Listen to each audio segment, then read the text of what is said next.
السلام عليكم ورحمة الله وبركاته. ازيكم حبايبي؟ عاملين ايه؟ يا رب دايما تكونوا بألف خير. النهاردة فيديو جديد اتمنى ان هو يعجبكم، تاخدوا منه افكار. النهاردة فيديو عن ميزانية لحوم الشهر. ان شاء الله الفيديو يكون مفيد بالنسبة لكم، بس لو اول مرة بتشوفيني ما تنسيش تحطي لي لايك للفيديو ده وتشتركي في القناة وتفعلي الجرس على الكل عشان يوصلك كل الفيديوهات. ويلا بينا كده، بسم الله نبدأ الفيديو مع بعض.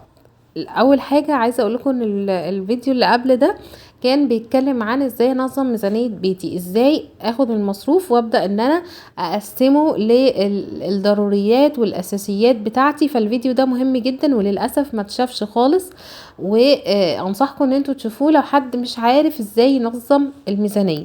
اديت مثال ومشيت عليه وقلت لكم يعني ازاي اعمل تقسيمة ما تخليش الميزانية تخرم منك وتفضل معاكي مصروف البيت موجود في ايدك لغاية اخر الشهر. تمام. لو ما حدش شاف الفيديو ده يا ريت تشوفوه، علشان فعلا في معلومات حلوة جدا وفي تقسيمة عملية. وانا اول مرة اصور فيديو فيه ميزانية كتابية، فالفيديو فيه معلومات كويسة جدا للناس اللي مش عارفة تنظم ميزانية بيتها. فمن فضلكم ارجعوا له علشان هيسهل عليكم موضوع تنظيم الميزانية جدا جدا. هنا انا كنت بنظف بقى الفراخ اللي انا جبتها، والحقيقة الشهر ده انا اكتفيت بس باللحمة والفراخ، لان السمك قلت الشهر ده من باب التغيير كده هخليه يكون مثلا اجيب سمك مشوي كده لما انزل السوق او كده. اليوم اللي انزل فيه السوق هشتري فيه سمك مشوي. وطبعا كنت عايزة اجيب جمبري بصراحة، بس ما لقيتش في السوق حاجة كويسة. وقلت برضو ان انا لو نزلت السوق مثلا اشتري حاجاتي الاسبوعية هجيب اكلة السي فود دي، ممكن اخليها جمبري مع سمك او جمبري مع جندوفلي. الحاجات دي انا بحبها جدا جدا وبتعتبر اكلة حلوة جدا جدا. ممكن بقى تتعمل جنب رز، جنب سلطة، طحينة، الحاجات دي جنب بتنجان بابا غنوج، جنب بطاطس سلطة. فبصراحة الافكار بتبقى كتيرة جدا، وهتلاقيها الافكار حلوة وموفرة في نفس الوقت. وزي ما حكيت لكم برضو في الفيديو اللي فات اديتكم افكار كتيرة جدا لاكلات حلوة قوي. ازاي نقدر ان احنا نمشي الشهر بتاعنا من غير ما نحسس ولادنا مثلا ان احنا مش كل الايام بناكل فيها لحمة. وقلت لكم على وصفات حلوة قوي قوي قوي تقدروا تعملوها، وبجد من الحاجات اللي هي مفيدة وفي نفس الوقت من غير لحوم ولا فراخ. طيب تعالوا بقى كده نشوف تقسيمة الفراخ بتاعتي. اول حاجة انا جبت البانيه عندي اساسي، بس خليت الراجل وهو بيقطعه قلت له قطع لي نص الكمية بانيه عادي، والنص التاني قطعه لي شيش طاووق. يعني ايه شيش طاووق؟ يعني بيقطعه لي قطع كده جزل زي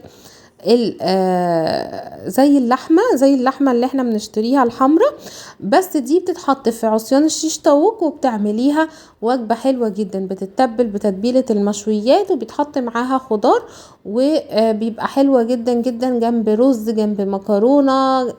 بتبقى والله وجبة حلوة قوي.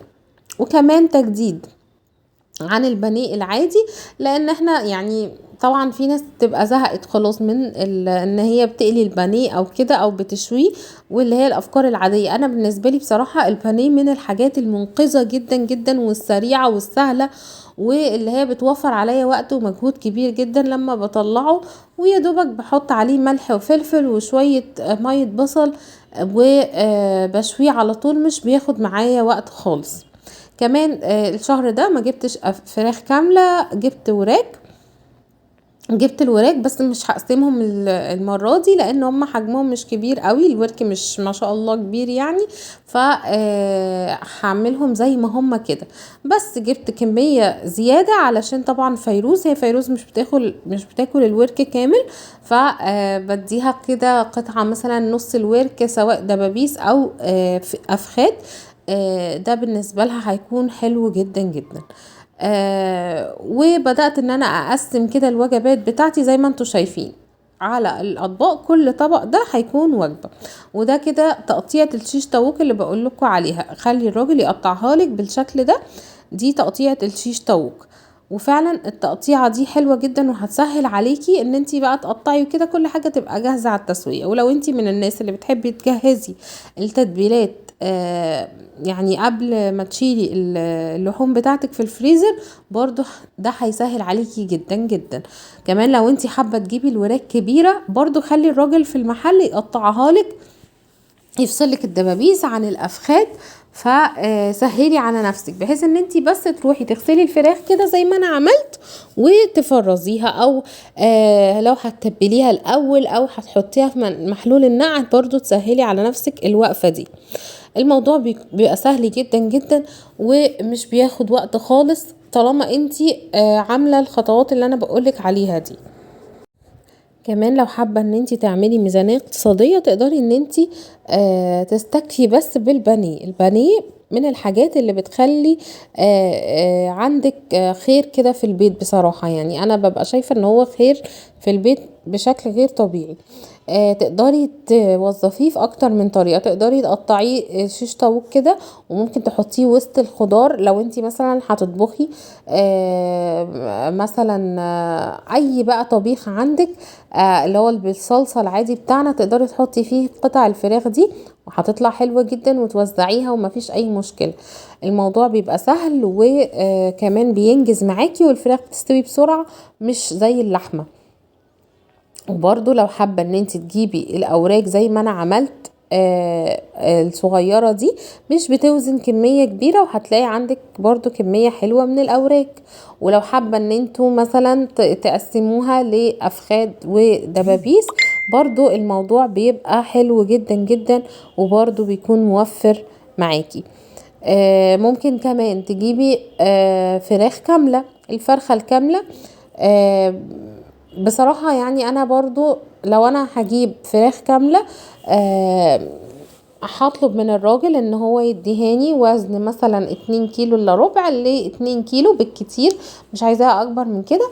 وهقسمها على 5 او على 6 على حسب ما انا عايزة وعلى حسب حجم الفرخة. بس هي لو 2 كيلو او 2 كيلو الا ربع مثلا، هتبقى عاملة في حدود مثلا 180 190 حاجة كده، فهتطلع لك برضو كمية كويسة.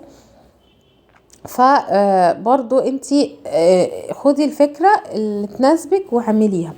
طيب انا كده خلصت الفراخ وغسلتها. هبدأ بقى ان انا اقسمها في الاكياس التلاجة بتاعتي عشان ما تاخدش حيز عندي في الفريزر، عشان اقدر ان انا احط اكبر كمية انا عايزاها في الفريزر واستغل المكان بطريقة صح. فاكتر حاجة بتسهل عليا ان انا احط الفراخ بالشكل اللي انتوا شايفينه ده في الكياس وافردها وادخلها الفريزر. وطبعا لو عايزين افكار لوجبات نعملها بالبانيه، هتلاقوا على الصفحة في الشورتس بالذات هتلاقوا وصفات للاكل حلوة جدا. شوفوا الشورتس على القناة، والطريقة بتكون مختصرة للناس اللي بتكون ما عندهاش وقت ان هي تشوف الفيديو الكبير كامل. عملت معاكم قبل كده حواوشي بالبانيه، عملنا الفراخ المشوية، عملنا البانيه المقلي عادي، عملنا كمان الفراخ بالصوص الليمون والزبدة والعسل، عملنا بالصويا صوص، عملنا وصفات كتيرة جدا للبانيه وكلها كانت لذيذة وحلوة جدا. تعالوا بقى نشوف كده المشتريات اللحمة. الفيديو ده كان متصور على يومين الحقيقة، فيوم كان في الفراخ ويوم كان في اللحمة. عايزة اقول لكم ان انا شلت الاستيكر اللي انا ركبته على الرخامة، لانه كان الجودة بتاعته وحشة جدا جدا. بعد يوم بالظبط بدأ ان هو اللون اللي عليه يتمسح ويروح ويتحول كله للون الابيض. فبصراحة اتضايقت من شكله جدا جدا وحبيت ان انا اغيره، فشلته على طول. وزي ما انتوا شفتوا الرخامة في اول الفيديو كانت اوريدي كنت شلت من عليها الاستيكر ده. تعالوا بقى نشوف مشتريات اللحمة. الحقيقة انا كان عندي حاجات في الفريزر من قبل كده، بس طبعا مشترياتي الاساسية من اللحمة هي اللحمة المفرومة، دي حاجة اساسية عندي، وكل طبق من دول بيكفيني وجبة كاملة. حابة بقى اعملها كفتة، حابة اعملها في طبيخ. انا برضو في الفيديو اللي فات اديتكم افكار كتيرة جدا جدا، وازاي ان احنا نوظف الحاجات دي، وان انا عندي اللحمة المفرومة في البيت بتبقى فعلا خير. ما ينفعش تستغني عنه. ليه؟ لان ممكن تستخدميها في اكتر من حاجة. صينية مكرونة بالبشاميل، وحابة تضاعفي كميتها هتضاعفيها. برضو انا ممكن اعمل بيها مثلا خضار بالبشاميل، بطاطس بالبشاميل بتطلع وهمية. والبتنجان بالبشاميل، الكوسة بالبشاميل. والكوسة دلوقتي في السوق رخيصة، مش يعني مش غالية قوي. فتقدري توظفيها كمان في الطبيخ اللي بصلصة، فهتعمل معاكي كمية وهتنقذك فعلا في اكلات وانواع كتيرة. كمان جبت اللحمة الشرايح. انا بحب الصراحة ان انا اجيب لحمة شرايح، مش بحب اجيبها قطع، علشان بتوفر معايا وقت في التسوية. يا دوبك بديها تشويحة كده وببدأ ان انا اسويها مع الخضار، وبتستوي مش بتاخد وقت ولا بتاخد مجهود خالص في موضوع التسوية ده يعني تماما. كمان الكبدة من الحاجات برضو الأساسية اللي أنا بحبها تبقى موجودة عندي في البيت، لأنها سهلة وسريعة وكمان في المتناول. وأنا بجيب الكبدة مجمدة، لأن يعني بصراحة أنا مش بحب طعم الكبدة البلدي خالص، بحب طعم الجبنة أسفة الكبدة المستوردة. فهي من الحاجات الأساسية عندي، ولازم تبقى موجودة عندي في الفريزر، وسهلة وسريعة، وكمان سعرها برضو مش غالي. وتقدري يعني تعملي زي ما انا بقولك كده، تجيبي مثلا لحمة مفرومة، وتجيبي كبدة، والحاجات دي بتبقى عندك خير حقيقي في البيت، وتقدري تطلعيها في اي وقت، ومش بتاخد وقت خالص في التسوية. بالنسبة للحمة الشرايح، فهي ممكن تعمليها شوي. في الشوي بتبقى حلوة جدا، وخصوصا لو تبلتيها قبلها بيوم وبيتيها في التتبيلة. وفي الحاجات اللي هي معروف ان هي بتطري اللحمة، زي مية البصل، زي الزبادي، زي الخل البلسمك، الحاجات دي بتطري الأنسجة بتاعت اللحمة، وبتبقى طرية جدا، ومبتاخدش وقت معايا في الشوي خالص. وانا مجرباها الصراحة قبل كده في الاير فراير، وطلعت خطيرة. وما بتاخدش اكتر من نص ساعة، وبتكون استوت وبقت طرية وطعمها يجنن. بس اهم حاجة تكون بايتة في التتبيلة قبلها بيوم. كمان ممكن تستخدمي اللحمة الشرايح في الشاورما. تقدري تعملي شاورما، تقدري تعمليها كباب حلة وتضاعفي كميتها بالبطاطس، وبجد بتكون حلوة جدا. هنا بقى كنت بمسح الرخامة بعد الفراخ، وبعد ما قسمت الفراخ بتاعتي مسحتها كويس جدا. وطبعا انتوا عارفين ان انا بعقمها بعد اللحوم ببخاخة الكلور. تعالوا بقى كده نشارك مع بعض المشتريات الأسبوعية من الخضار.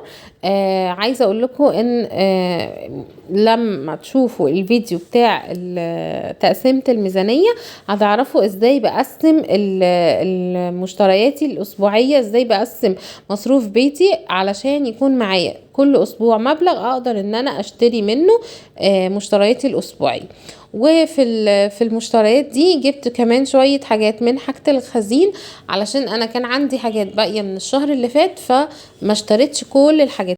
اشتريت كمان شوية بهارات كده. جبت مرقة الدجاج السايبة دي من عند العطار. هي مرقة دجاج الفورية، بس بتكون سايبة. الحقيقة ما رضيتش اشتري اللي هي البواكي، لان ما فيش منها غير اللي هي النوع المقاطعة، فجبت دي من عند العطار. جبت كمان البتاعة دي حلوة جدا، عجبتني. وفيروز الصراحة هي اللي شبطت فيها. هي بتتقلى في الزيت وبتنفش كده، وبتبقى عاملة شبه السناكس اللي احنا بنشتريها من بره. فانا عملتها لها. وكمان جبت لها بهارات جبنة. كمان من الحاجات اللي بحب تكون عندي في البيت الخس. ولما بشتري الخس الحقيقة بحب اشتري اللي هو بيكون متقشر بالشكل ده، احسن من التاني، لاني برمي تقريبا نصه. فانا بشتري ده، وبحاول ان انا اجيب الخصاية كده تكون تقيلة ومليانة زي ما انتوا شايفين. وكان بقالي فترة بصراحة نفسي في المحشي، فجبت حاجة المحشي عشان اعمله. ده فيديو النهاردة، اتمنى ان هو يكون عجبكم وتكونوا استفدتوا منه. اشوفكم على خير ان شاء الله في فيديو جديد.